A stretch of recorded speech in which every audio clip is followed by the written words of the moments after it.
السلام علیکم ورحمۃ اللہ وبرکاتہ۔ آج میں آپ کے لیے ایک اور بہترین ویڈیو کے ساتھ حاضر ہوا ہوں۔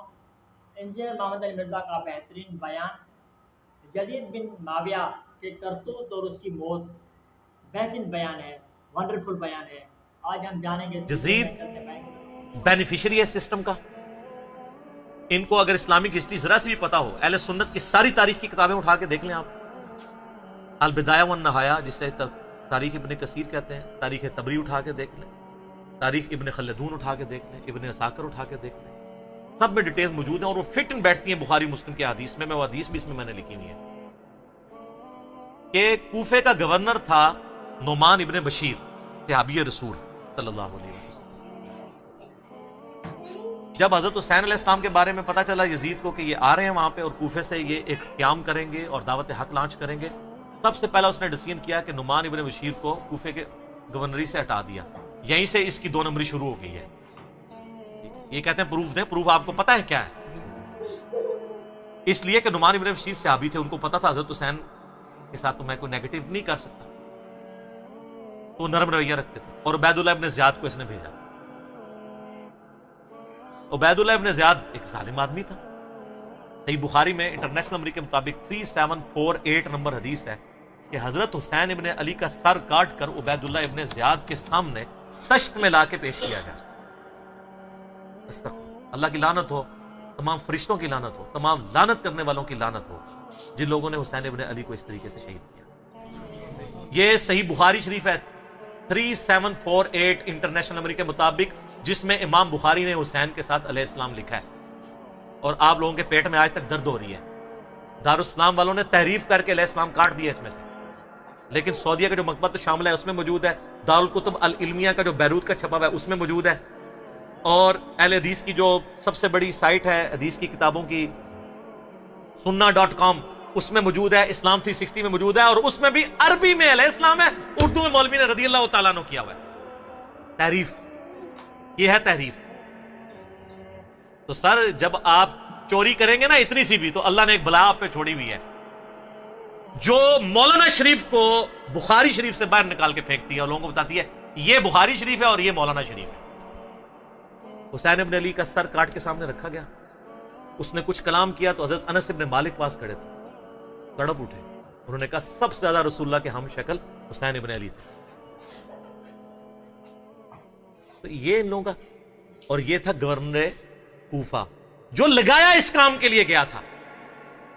وہ کہتے ہیں یزید کو پتہ نہیں چلا، اس نے خود ڈیسیژن کیا۔ اچھا جی مان لیا، تو جب یہ خود اس نے ڈیسیژن کیا اس کے بعد یزید نے پھر یقیناً اس نے عبید اللہ ابن زیاد کو جیل میں ڈلوا دیا ہوگا، کیونکہ آپ تو ہمیں کہانی کراتے ہیں کہ دریائے فرات کے کنارے کتا بھی پیاسا مر جائے تو حکمران کی ذمہ داری ہے۔ تو یزید نے پھر حسین ابن علی نبی کا بچہ جب قتل ہوا اتنے اپنے بچوں کے ساتھ رشتہ داروں کے ساتھ، تو اس کو جیل میں ڈلوا دیا ہوگا۔ کوئی ضعیف روایت ہی لے آئے۔ اور اگلے دن میں ایک مولوی کو سن رہا تھا، وہ کہتا ہے آپ کو پتا ہے حسین سے لڑنے کے لیے جو آیا تھا وہ کون تھا؟ عمر ابن سعد ابن ابی وقاص۔ یہ اسی طریقے سے میں کہوں کہ وہ طوفان نوح کے اندر جو غرق ہو گیا، آپ کو پتا ہے کون تھا؟ وہ حضرت نوح کا بیٹا تھا۔ تو انو میں ہی چپیڑ مار سکنا۔ سعد ابن ابی وقاص کا مرتبہ زیادہ ہے یا حضرت نوح کا؟ تو آپ دھونس لگا رہے سعد ابن ابی وقاص کی ہمیں رضی اللہ تعالیٰ نے، وہ تو اشرم و اشرم میں سے۔ نوح کا بچہ اگر کافر نکلا ہے تو سعد کا بچہ اگر غلط نکلا ہے وہ پھر کہتے ہیں وہ نبی کے ماموں تھے۔ او یار کہانیاں کرانی بند کرو۔ یہ اسی طریقے سے کہ وہ ترک رفع دہن پہ کہتے ہیں ابن مسعود کا مرتبہ آپ کو پتا ہے؟ او ابن مسعود کا مرتبہ پتا ہے؟ ابن مسعود سے پہلے وہ ثابت بھی ہو، پھر اگلی بات مرتبے ہوں گے۔ ناموں کا روب۔ سعد ابن ابی وقاص تو سر آپ کو، ہمارے تو وہ لیڈر ہیں، میں نے کتنی حدیثیں پیش کی ہیں۔ صحیح مسلم میں حدیث ہے 6220، انہوں نے تو حضرت معاویہ کے ساتھ پھڈا لے لیا تھا جب حضرت علی پہ سب و شتم کروانے لگے تھے۔ سعد ابن ابی وقاص جیسا تو شیان علی کوئی نہیں تھا، آپ ہمیں بتا رہے ہیں اس کا بیٹا تھا۔ اس کے بیٹے کے کرتوت بھی صحیح مسلم میں موجود ہیں۔ وہ ابے کو سب سے زیادہ پتا ہوتا ہے نا میرا بچہ کیا ہے۔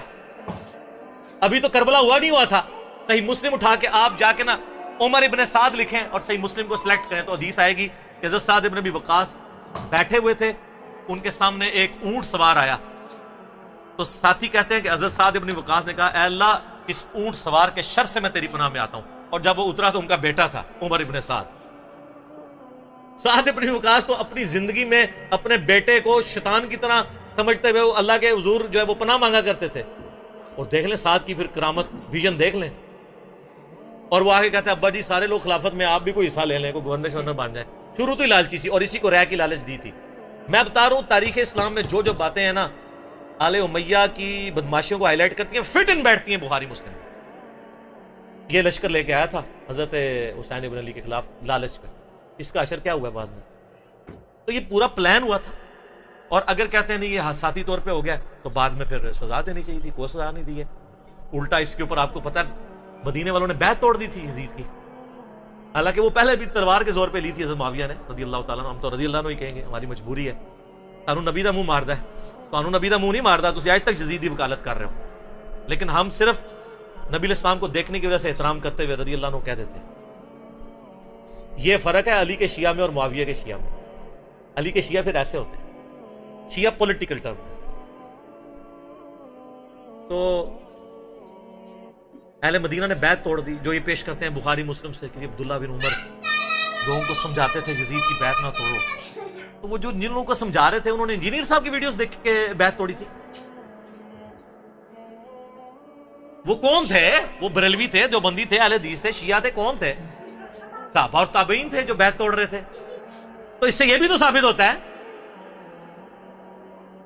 جس طرح آپ کہتے ہیں جی وہ پگڑی پہ مسا ہو جاتا ہے تو پھر جرابوں پہ بھی ہو جائے گا, کیونکہ پگڑی بھی کپڑے کی ہوتی ہے, جرابیں بھی کپڑے کی. تو اس سے پگڑی بھی تو ثابت ہوتی ہے.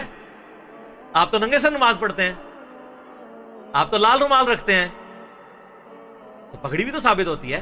تو جو بیعت توڑ رہے تھے وہ کون تھے؟ صحابہ اور تابعین تھے. حضرت نے وہ ان کو روکتے تھے, اس لیے روکتے تھے کہ ان کو پتا تھا کہ جب یہ بیعت توڑیں گے تو ان کے ساتھ وہی کچھ ہوگا.